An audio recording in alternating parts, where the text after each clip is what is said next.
Pronto, e cá estamos de novo, né? Até nessa conversa de Ordinals and Scriptures, me deu vontade de fazer uma pergunta de regulação, CVM e tudo mais, valores mobiliários, mas eu me segurei, né? Porque o tema agora é regulação, que é uma coisa que afeta todos nós e acho que é bom a gente entender como funciona, saber o que é, para que cada um possa tomar suas decisões e agir de acordo com isso, tá? Então, eu gostaria de começar pedindo para o Carlos que você se apresentasse brevemente, contasse um pouco da sua relação com Bitcoin e com leis, e nos desse uma visão breve do sistema jurídico do Brasil. Tá? Beleza, boa tarde, pessoal, tudo bem? Bom, meu nome é Carlos Eduardo Biasi, eu sou advogado, hoje eu sou o head da consultoria tributária do Vela Pugliese Bosig Doni Advogados, que é um escritório brasileiro full service, mas que é associado a um escritório internacional que tem presença em 80 países, tem mais de 10 mil advogados divididos aí pelo mundo. Inclusive em El Salvador a gente tem escritório também. E a minha relação com o Bitcoin começou em 2015, mais ou menos, quando eu estava no meu escritório, um sócio da outra área me ligou, perguntou se eu podia participar de uma reunião. Tinha um investidor que era um dos maiores, CEO de uma das maiores empresas de tecnologia do país, e ele queria abrir uma mineração de Bitcoin na Califórnia. Ele perguntou para mim quais são os impactos fiscais dessa operação, né? Eu vou mandar dinheiro para lá, vou receber dividendos, vou vender, né, Bitcoin depois de minerar. Eu tive que entender tudo aquilo, dei minhas respostas ali iniciais naquele primeiro momento que eu achava, né? Até defendi que a tributação da mineração só podia acontecer quando ocorresse a venda. Enfim, e aí depois saí daquela reunião com a cabeça, né, dando nó ali na minha cabeça, fui pesquisar e estou estudando Bitcoin desde 2015 e entendendo as relações desse ativo com a legislação tributária brasileira em especial. E aí, enfim, eu acho que para falar um pouco sobre regulação aqui, né, é importante entender que na relação fisco e contribuinte, né,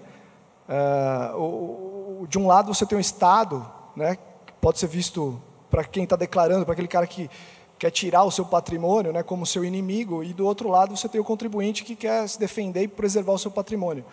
E basicamente o Estado vai impor, né, todas as formas que ele puder e tiver à disposição para exigir que o imposto seja pago na quantia adequada e tal. E eu, né, na consultoria tributária, a minha atuação é justamente evitar que as pessoas paguem imposto o máximo possível, ou que elas paguem, pelo menos se forem pagar, que seja o mínimo que está previsto na lei.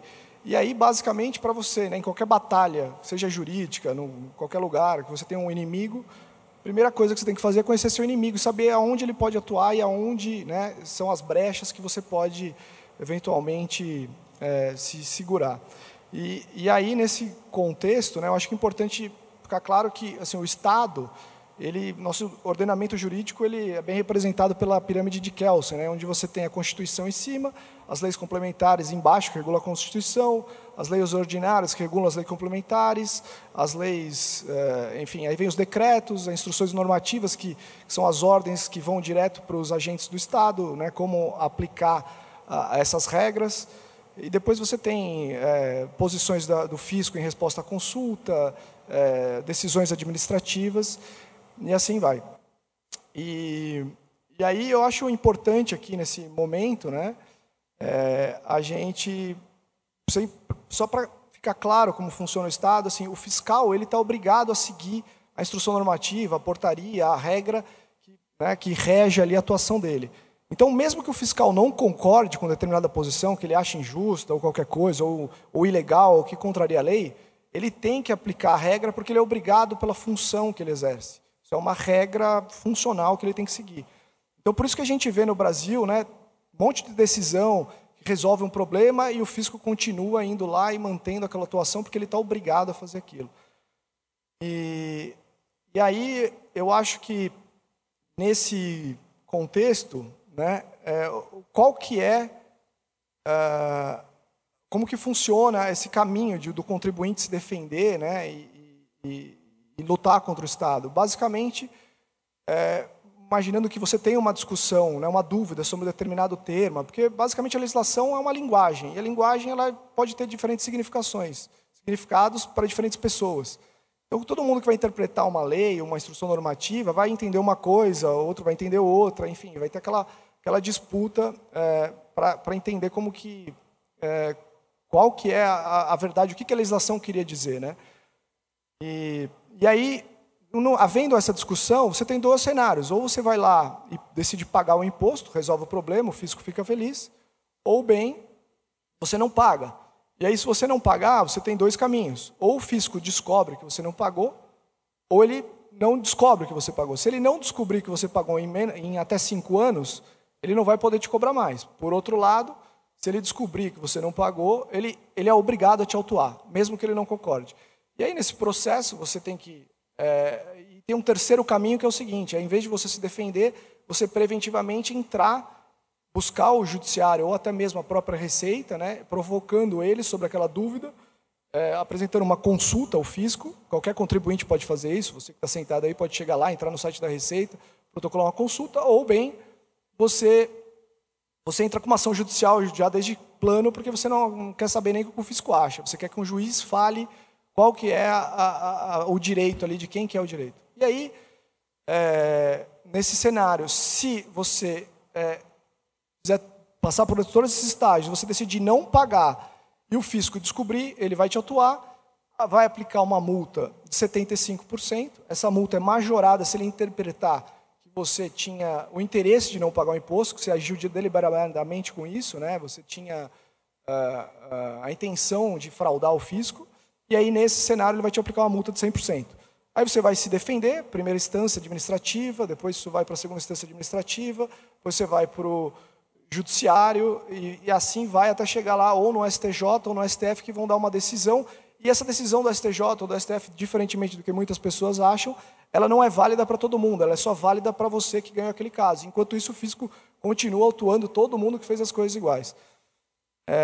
Eu acho que esse é o panorama geral, né, do sistema, e basicamente a mensagem que eu quero deixar aqui é o seguinte, é que essas dúvidas sempre vão existir, e eu acho que os contribuintes eles têm o dever, né, de questionar tudo, porque aqui no Brasil, né, nosso sistema é totalmente falho, as formas como a aplicação da lei se dá, e eu acho que então faz sentido o contribuinte em toda e qualquer disputa ele discutir isso, mesmo porque essa disputa, como eu falei, né, vai subir administrativo, judicial, tende a demorar 10 anos ou mais para uma decisão definitiva.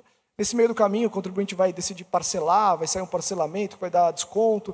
Enfim, eu acho que o Brasil, a legislação foi feita para você discutir, para você brigar com o fisco. Eu acho que era isso que eu queria passar. Ô Carlos, dê um exemplo para a gente de uma discussão interessante que surgiu por causa dessa diferença de interpretação das coisas, quando apareceu essa coisa nova chamada Bitcoin. Então, acho que uma discussão aqui que a gente pode dar como exemplo por exemplo, aquela discussão sobre a permuta, né? A permuta de criptoativos. O que surge essa discussão? Essa é uma discussão super interessante, porque é aquela máxima, né? Eu tenho um Fusca 1956, que era a herança do meu avô, enfim, tem várias histórias. Aquele Fusca tem um valor sentimental para mim, eu não venderia ele por menos de R$1 milhão. Né? E por outro lado, você tem um cara que tem uma Ferrari, que custa R$1 milhão e que quer trocar no seu Fusca. E aí você pergunta, eu enriqueci a partir do momento que eu troquei um ativo que eu achava que valia R$1 milhão e recebi uma Ferrari em troca? É uma discussão honesta, né? Será que eu tive um ganho ou não? E aí, quando a gente vai, né, para essa discussão, o que acontece? Você tem que voltar lá de novo para a Constituição, para a lei complementar, para a lei ordinária e tentar descobrir se em algum momento a legislação permite que a permuta seja tributada. E, de fato, quando você vai lá na Constituição, a Constituição fala, olha, qual que é o fato, né, que gera o imposto de renda? É você ter uma disponibilidade jurídico-econômica de alguma renda. E aí você tem que interpretar, o advogado fica lá, o que é disponibilidade jurídica, o que é disponibilidade econômica, né? Basicamente, esses termos são, disponibilidade jurídica é quando você tem o direito de cobrar pelo aquele pagamento, né? E a disponibilidade econômica é quando você recebe o caixa, de fato. E aí, você vai para essa norma, não resolve o problema. Você olha lá para a Constituição, disponibilidade jurídica, eu tive disponibilidade jurídica econômica da renda? O primeiro argumento que se tem é não, porque eu não tenho disponibilidade econômica nenhuma. A partir do momento que eu troquei um ativo por outro, eu basicamente tenho o mesmo ativo, na verdade eu tenho um ativo no mesmo valor, e isso não é uma disponibilização da renda. Aliás, se eu precisasse pagar um imposto, se eu só tivesse esse ativo, eu teria que vender esse ativo para conseguir pagar o imposto e satisfazer o fisco.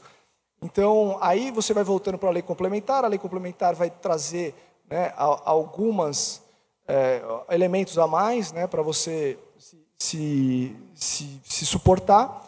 E depois você vem lá uma lei ordinária que fala, olha, o ganho de capital deve ser tributado em qualquer situação de alienação.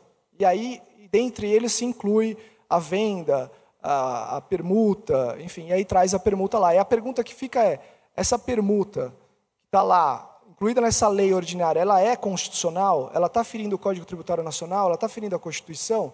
Essa discussão existe há anos, em diferentes contextos, né? O que está mais próximo de ser definido nesse caso é porque existe uma decisão, algumas posições do TRF4, do Sul, em que se discute um caso envolvendo incorporação de ações, que basicamente é quando uma empresa vem, incorpora uma empresa aí de baixo e ela recebe ações da empresa de cima. Então você troca, na verdade é uma empresa que vale menos, você tem uma ações de uma empresa que vale menos e acaba recebendo ações de uma empresa que vale mais. A pergunta, eu tenho ganho? Essa discussão chegou no Tribunal Regional Federal e já tem algumas decisões favoráveis nesse sentido de que, olha, não há ganho, não há acréscimo patrimonial, eu troquei uma ações... basicamente é o seguinte, você dormiu num dia com Bitcoin, e aí imagina que no dia seguinte você virou shitcoiner e apareceu com Ethereum. Você teve um ganho? É a mesma discussão. Então, essa discussão vai ser julgada, provavelmente vai chegar no STJ, STF, vai ter uma decisão, e aí a gente vai saber realmente qual que vai ser a posição final a ser admitida aqui. Mas, por enquanto, a gente tem só o risco e vale a discussão. Legal. Rossello, tua experiência é um pouco diferente da do Carlos, né? Você tem uma experiência empresarial longa com Bitcoin. Conte um pouco sobre essa experiência, mas também como a regulação afetou as suas decisões como empresário e continua afetando. Bom, para aqueles que não sabem, eu estou nesse mundo, né, desde 2013. Então, eu comecei com mineração, e existe uma complexidade muito grande, até mesmo, em termos regulatórios para mineração, porque está gerando a criptomoeda a partir de uma máquina. E aí, a gente vai usar a mesma lei do que eu cavei lá o ouro e peguei o ouro, né, por eu ser o gerador daquele produto? Então, isso tem bastante discussão. O que eu vejo, né, eu venho vendo ao longo do tempo, de coisas que foram acontecendo. Por exemplo, sei lá, em 2017... a minha esposa ela foi sequestrada e pediram um resgate em Bitcoin.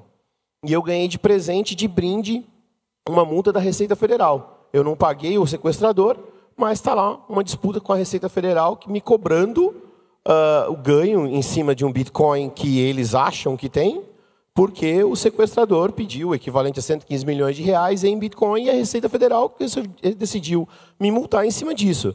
Mas é uma discussão que vai ficar lá eternamente. Então, o que eu vejo é um regulador, não só, aí não é só Receita Federal, mas é um regulador completamente despreparado para tentar regular uma tecnologia que tem pouquíssimo tempo ainda de vida. Então, a primeira coisa que eu acho que o regulador deveria pensar é deixa acontecer, vamos fazer um sandbox para dar proteção para as empresas que estão atuando, que estejam registradas dentro desse sandbox, mas vamos analisar e vamos aprender junto com ele. Não, colocam caras para fazer uma instrução normativa que não participam do mercado, não têm ideia do que é. Tudo bem, está lá a instrução normativa, ajuda de uma certa maneira, até para aqueles caras que são de startup, que está começando agora e precisa captar recursos de investidor, ajuda. Mas ela foi muito mal feita, simples assim. E aí quando a gente vê, até mesmo como o Carlos falou, peraí, se eu trocar o meu carro por Bitcoin, isso é uma troca. E aí, tem ganho de capital, não tem ganho de capital? Então são coisas ainda que eu acho que o regulador deveria primeiro aprender com o mercado, ao invés de tentar enfiar uma regulamentação goela abaixo. Então eu acho que é válido quando ela é bem feita. Mas o que faltou nessa regulação toda? Um sandbox bem feito. Faltou chamar os players de mercado para participar do sandbox, para dali sim sair alguma coisa. Tem muitas coisas que é bem importante a gente sempre pensar, né? Eu sempre olho para o lado do regulador. A gente também não pode viver num mundo que é de faroeste. A gente não pode viver num mundo que realmente não tem regra nenhuma. Por exemplo, o secretário de Segurança Pública de Santa Catarina me perguntou, depois do sequestro, cara, você vai continuar atendendo a isso? Você vai continuar defendendo o Bitcoin? Eternamente. Porque é isso que vai nos tornar livre. E aí, aquilo que o Carlos falou, peraí, se eu não declarar, a Receita Federal vai vir para cima de mim. Bom, não tem nenhuma lei obrigando eu dar minha chave privada ainda. O dia que existir a lei obrigando eu dar minha chave privada, como acontece na Austrália, eu vou embora do país, tchau. Mas os meus Bitcoins, Receita Federal, chupa, você não vai pegar. Simples assim. Então, são coisas que a gente tem que pensar que não tem, é discutível. O que eu prefiro? Declarar, ter os meus dados lá com a Receita Federal ou qualquer outro órgão. Então, não vou nem pôr mais a culpa na Receita. Eu vou pôr a culpa agora numa corretora que tem lá os dados do Rossello. Um estagiário vendeu esse banco de dados lá na Praça da Sé. Todos esses dados. Alguém vai bater na minha porta e vai falar assim, Rossello, vamos brincar de um joguinho aqui, chamado Quem Aperta Primeiro? Eu aperto o gatilho ou você aperta Send? E tudo bem, não tem nada a ver com o governo, mas a corretora teve que capturar esses dados porque alguém obrigou, ou porque o banco pressiona a corretora, porque se não capturar os dados e tiver um chargeback, o banco vai lá e toma o dinheiro. Tem o golpista que infelizmente está atuando no mercado e a pobre coitada da vítima acreditou que se mandasse um Pix para aquele golpista, ela ia ter 10% de rendimento ao dia. Então, as exchanges, as corretoras têm que se preocupar com isso. E aí ela está, os meus dados lá naquela corretora, vazou. Ou os meus dados que está dentro da Receita Federal, vazou. A gente vê um monte de empresas vendendo banco de dados ou vendendo validação. De onde vocês acham que saiu a porra desse banco de dados? Saiu de algum órgão federal, que alguém vendeu. E está lá disponível. Na próxima declaração de imposto de renda vai ser lindo quem comprar esse banco de dados. Vai ter alguns milionários ali dentro. E aí, se a gente olhar mais a fundo ainda, digamos, hoje tudo bem, o Bitcoin nem está tão caro assim, está só 170 mil reais. E quando estiver valendo 1 milhão? O dado que vazou que eu tinha 1 Bitcoin, agora eu tenho 1 milhão. Ou se eu tiver 2 Bitcoins, agora eu tenho 2 milhões. E essa informação vaza, e vai vazar. O risco que o usuário tem é, ou eu declaro, e tudo bem com a Receita Federal, e vou correr os riscos de algum dia você ser sequestrado, ou de algum dia alguém ir lá e tomar os seus Bitcoins, né? Ou, por exemplo, o Alexandre de Moraes ir lá e emitir uma ordem dizendo, tem que pegar os Bitcoins dele, eu boto ele na cadeia, porque você declarou, porque está lá a informação. Ou eu vou dizer o seguinte, não vou declarar e vou comprar a briga. Só que você tem que saber que existe uma briga a ser comprada. Eu comprei uma com a Receita Federal. Não tenho carro no meu nome, não tenho casa no meu nome, a minha sogra está no meu nome, Receita. Quiser levar, fica à vontade. Então, essa é a questão. É saber qual é o inimigo que você quer enfrentar. Saber qual é a guerra que você quer entrar. Eu, Rossello, hoje, por uma questão regulatória e por várias outras coisas, eu prefiro declarar. E eu declaro o que eu tenho, por exemplo, mas como eu disse, eu não tenho nada no meu nome. Quem quiser o endereço da minha sogra, é só chegar aí depois. Ela tem minha chave privada também, tá? Então, isso garante uma coisa para mim que é, tudo bem, eu não comprei briga com o regulador. Carro blindado, segurança 24 horas por dia, segurança para as minhas filhas, segurança para minha esposa, chip de localização implantado no corpo, ou seja, eu não posso ir mais no puteiro, porque a minha mulher vai saber que eu estou no puteiro. Então, eu privei a minha vida para poder atender um regulador. Então, eu decidi que eu prefiro estar bem com o regulador, mas ter que gastar uma fortuna para me proteger. Então, é essa briga que você tem que enfrentar. Aquele camarada que tem pouco Bitcoin, talvez é melhor enfrentar, pegar assim, não vou falar lá para a Receita Federal, que se lasque, o dia que a Receita Federal vier para cima de mim, eu mudo para o Paraguai e chupa a Receita. Então, isso é que cada indivíduo tem que pensar. Mas só para finalizar, uma coisa linda e maravilhosa que essa tecnologia nos permite é uma coisa só. Você é dono da chave privada. Se você não passa essa chave privada para ninguém, ninguém tem acesso. Não gostou das leis brasileiras? Pega um avião, vai para o Paraguai, pega um avião, vai para a Suíça. É a nossa liberdade. Até que, enfim, temos a possibilidade de ter essa liberdade. Agora vamos imaginar, se uma grande quantidade de usuários decide usufruir dessa liberdade e exercer o direito dessa liberdade, vai ter que colocar cadeia para muita gente no Brasil. E não tem, né? Então, quando uma maioria decide dizer não queremos isso, é isso aí. Então, cabe a cada um pressionar o vereador, o deputado, o senador e realmente levantar a voz. Não ficar atrás de um computador ou atrás de um código. Levantar a voz e dizer, não concordo. E lá em Brasília, sentar no gabinete do deputado e falar, por que vocês estão fazendo essa lei? Eu não concordo com isso. Pôr a pressão em cima disso. Então, a gente tem na nossa mão a chave, mas a gente tem que começar a pensar em exercer o direito. Bom, então o Estado vai cobrar e o cidadão vai ter que decidir o que fazer. Carlos, você já pensou bastante a respeito disso, né? Já pensei um pouquinho. Vou desmistificar aqui uma questão, talvez, primeiro, assim, do ponto de vista brasileiro, né? Existem basicamente duas declarações que a Receita controla esse tipo de informação em relação a Bitcoin, por exemplo. Que é a declaração de imposto de renda, em que você tem uma regra que basicamente declare qualquer ativo que seja superior a R$5.000 na sua declaração. Isso quer dizer, em tese, se você tiver uma TV de, sei lá, QLED de última geração que custa R$15.000, teoricamente você deveria declarar ela na sua declaração de imposto de renda, para eventualmente, quando você vender, o fisco saber se você teve um ganho ou uma perda de capital. Então, assim, potencialmente todo mundo aqui, se isso for uma fraude, não declarar, todo mundo aqui potencialmente é um fraudador. Eu, por exemplo, nunca declarei minha televisão. Eu acho que ela custa R$5.200. Quem não tem um iPhone 15 no bolso, né? Exato, exatamente. Então, esse é o primeiro mito, né? Qual que é a consequência de eu não declarar um ativo na minha declaração de imposto de renda? E eu, assim, depois de pesquisar bastante, procurar na legislação, tentando achar qual que é a multa, né? Se você não entregar a sua declaração, você tem uma multa lá, salvo engano, de R$165. Você não entregou em branco, não preencheu nada, né? Você entregou em branco, tudo bem, mas se você não entregou, você tem uma multa de R$165.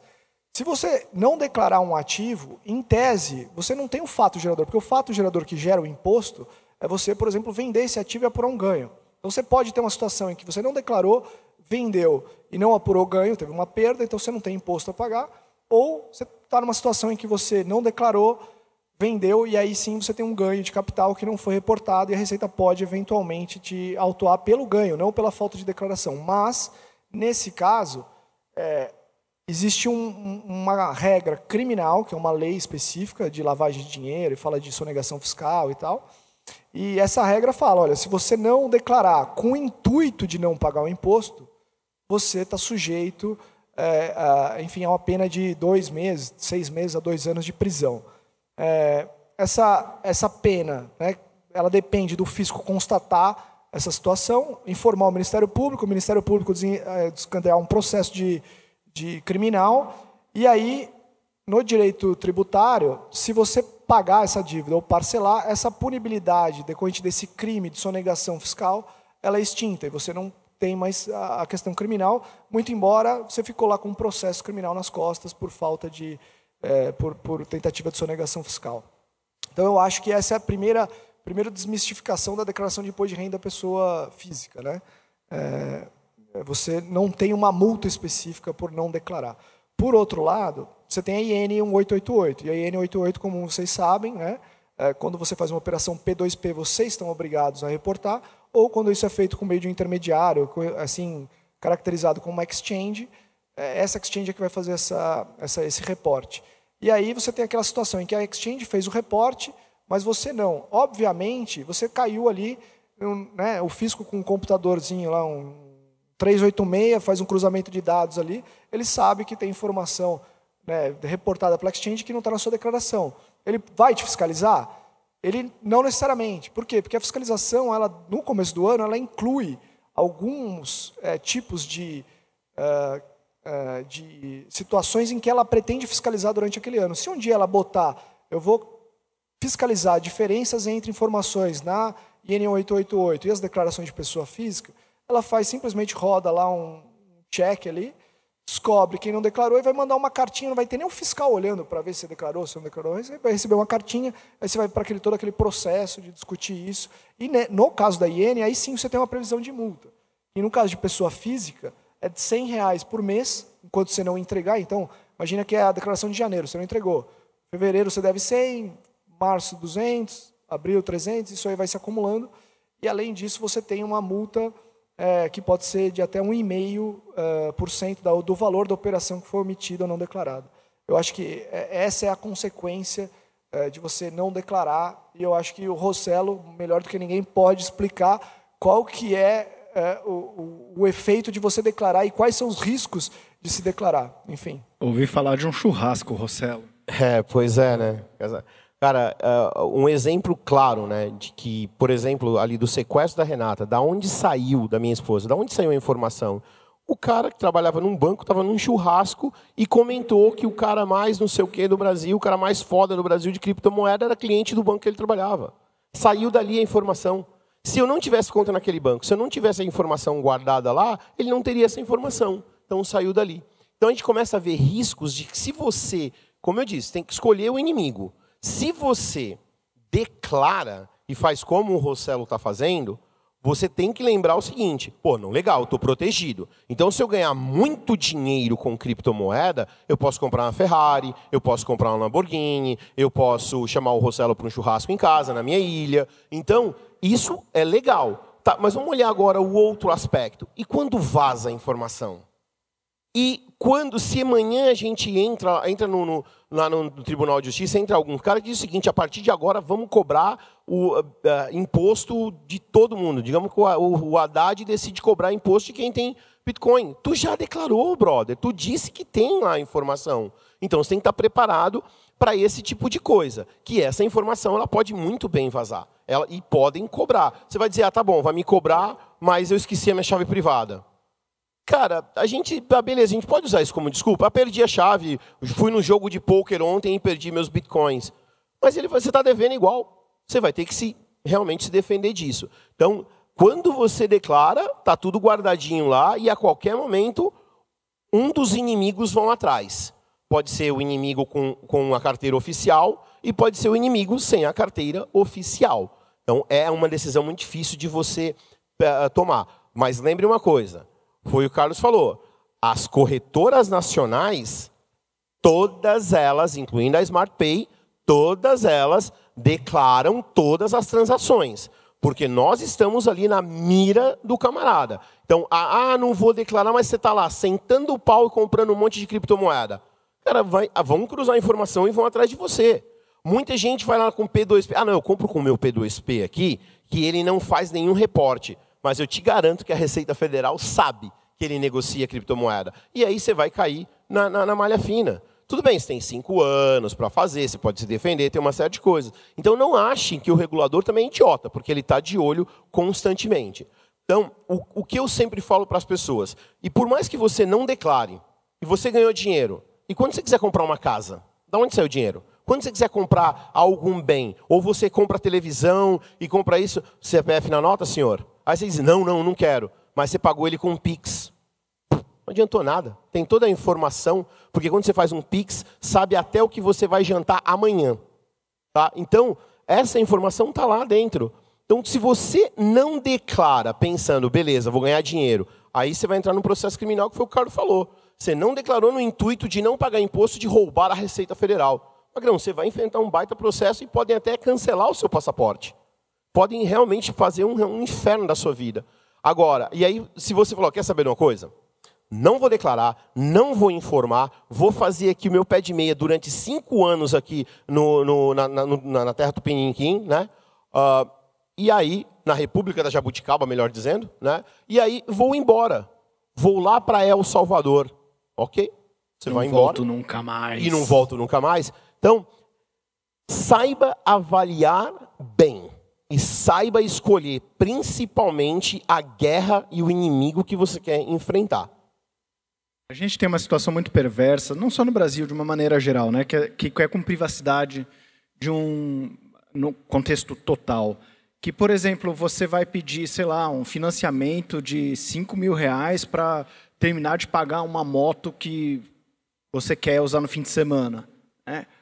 O cara do banco pede o teu imposto de renda do ano passado, porque ele pede de todo mundo. E ele não precisa de todas as informações que estão naquele documento. Ele precisa só de algumas. E você dá. E aí, tem a Bitcoin, não tem a Bitcoin, ali está o seu patrimônio. E esse PDF que você mandou para o cara apagou do computador dele depois que ele leu? Ele mandou para o colega apagou? Tem um cara do PCC no banco justamente trabalhando lá para ficar coletando esses PDFs e mandando para os amigos de fora e fala, ó, esse bobão aqui tem sei lá, declarou que tem ouro guardado em casa. Aí na declaração ainda tem o teu endereço, o nome da tua esposa. Pô, então, mesmo quando você, né, o pessoal chega e fala, mas se você não der, quem não deve não teme. Pô, eu posso não dever, eu posso mesmo assim temer que umas seguranças importantes minhas caiam na mão errada. Então, é uma questão em que, mesmo quem quer seguir todas as regras como um bom cidadão, precisa se perguntar se está no interesse dele seguir essas regras ou não, né? Vamos trazer agora para o final, talvez, para um tema um pouco mais atual, né?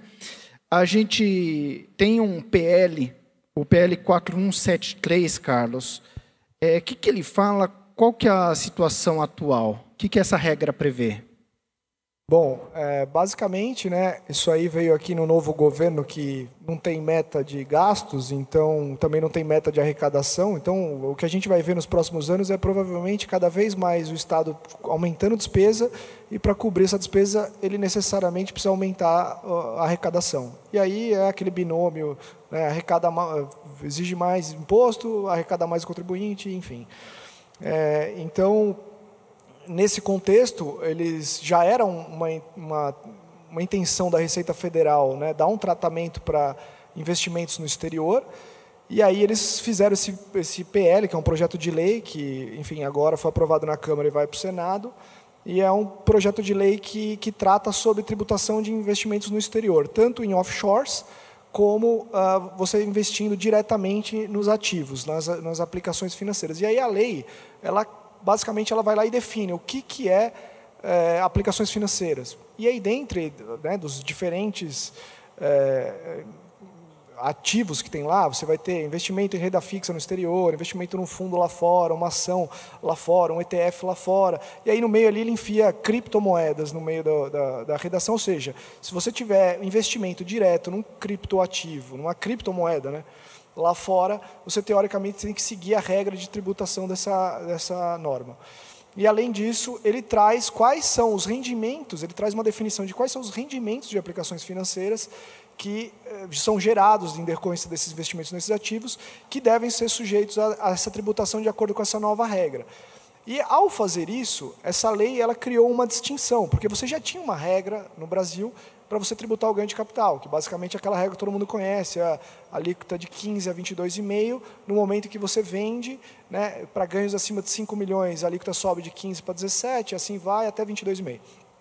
E aí veio essa norma e falou o seguinte, olha, quando você receber um rendimento de aplicação financeira no exterior, que estão arrolados ali, inclusive de criptomoedas, e ali dentro dos rendimentos também tem a variação da criptomoeda em relação ao real, quando você oferece esse rendimento, você vai tributar ele a alíquota de 15%. Ou seja, se eu tenho um Bitcoin no exterior, seja lá o que seja isso, porque para mim o Bitcoin não existe, ele é um registro num ledger em algum lugar no mundo. Então, assim, onde está o Bitcoin? Né? Primeira pergunta. Então, o Bitcoin no exterior e o Bitcoin local. Se eu tiver, ou seja, o que essa lei está fazendo é o seguinte, se eu comprar Bitcoin no mercado Bitcoin e vender, e for acima de 5 milhões, eu vou ter uma alíquota de 15 a 22,5%. Se eu vender o Bitcoin do exterior, eu vou pagar uma alíquota fixa de 15%. Ou seja, ele criou uma regra mais benéfica em termos de alíquota para quem investe diretamente no exterior. E aí, como que a gente vai definir o que é um Bitcoin no exterior? Aí você volta para todo aquele começo da palestra que eu estava falando, a linguagem, né? Vamos interpretar isso daqui, como funciona.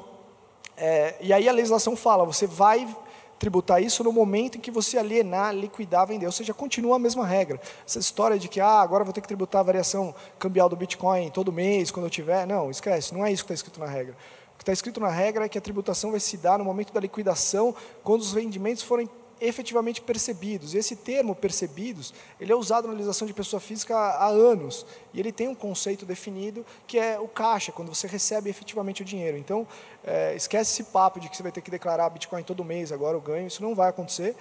Por outro lado, se você tiver uma empresa offshore que investe em Bitcoin, e essa empresa gerar um lucro, ela tiver uma contabilidade, esse lucro da variação do Bitcoin for capturado pela contabilidade, e aí, seguindo a regra de contabilidade lá do exterior, você vai gerar um lucro, esse lucro dessa offshore vai ser tributado a cada 31 de dezembro, independentemente da distribuição. Tá? Mas, para ficar um pouco menos pior, antigamente, se você distribuísse dividendo de uma offshore, você pagava 27,5%. E agora, esse mesmo esse rendimento que você tributou a 15%, você vai distribuir ele isento de imposto. Ou seja, você paga 15% no final do ano, e depois você distribui o dividendo isento. Eu acho que esse é o panorama dessa regra. Ninguém precisa, por enquanto, se estressar com isso, mas esse projeto ainda vai para o Senado e pode sofrer muita pressão. Era justamente isso que eu queria falar, né? A gente tem muita gente dizendo, e agora? Meu Deus, vou ter que pagar imposto. Só vale quando saiu no Diário Oficial. A real é essa. Enquanto não tiver publicado no Diário Oficial, que pode ser deletado, né? Pode ser apagado, pode ser mudado. Se fosse em blockchain, quando tivesse o hash já era, né? Então, era até um toque para a galera do Diário Oficial, de repente começar a usar blockchain para ver se... Chamar o meu amigo lá, o Edilson Osório, da Original Mai, né? De repente ajuda os caras. Mas eu acho que a gente, aqui no Brasil, a gente está acostumado a ver isso, né? São leis que mais tarde vai lá e muda. Quem não lembra da época lá do kit de primeiros socorros nos carros, cara? Um monte de gente saiu comprando, desesperado, não sei o quê, não sei o quê. Teve uns que falaram, não, vou arriscar, não vou comprar. E aí passou uns meses, mudaram tudo. Eu sinceramente acho que quando chegar no Senado, vão fazer mudanças, vai voltar de novo para o Congresso vai fazer não sei o quê, vai voltar para o Senado, vai ficar no ping-pong, pelo menos por alguns meses. E como o Carlos falou, estão fazendo uma tempestade nesse negócio gigantesco, que não precisa se preocupar tanto assim. Como ele falou, se você comprar Bitcoin, por exemplo, com a Smart Pay, e aí, ou comprar USDT com a Smart Pay e mandar direto para a Bitfinex, por exemplo, a regra que você vai ter, você comprou o USDT aqui no Brasil, a Smart Pay reportou. Se tu tiver ganho de capital, acho que lá no dia 31, ou se você liquidou, quando você liquidou, você tem que fazer o ganho de capital. Passou de 35 mil, tem que fazer. Então, não é um bicho de 7 cabeças. E, sinceramente, uma hora, o Estado ia querer ou vai querer pôr a mão. Não, é padrão do Estado isso. Eu espero que quando ele queira pôr a mão de verdade, os bitcoiners que estão por aqui vão estar lá em El Salvador dizendo para os caras aqui do Brasil, valeu, obrigado, foi bom enquanto durou. E se, nesse momento, o Estado não tiver força, que cada um de vocês tenha guardado tudo quanto é extrato de exchange que vocês fizeram, tudo documentado, bonitinho, pagar a DARF do ganho de capital que teve que pagar, e porque pelo menos eles têm uma chance de defesa, tá bom? Carlos, Rossello, muito obrigado. E a gente está no finalzinho da StatusConf, mas ainda tem umas coisas muito legais por vir. Tá bom, gente? Obrigado pela atenção de todos e a gente se vê aí embaixo. Obrigado, pessoal. galera. Tudo de bom.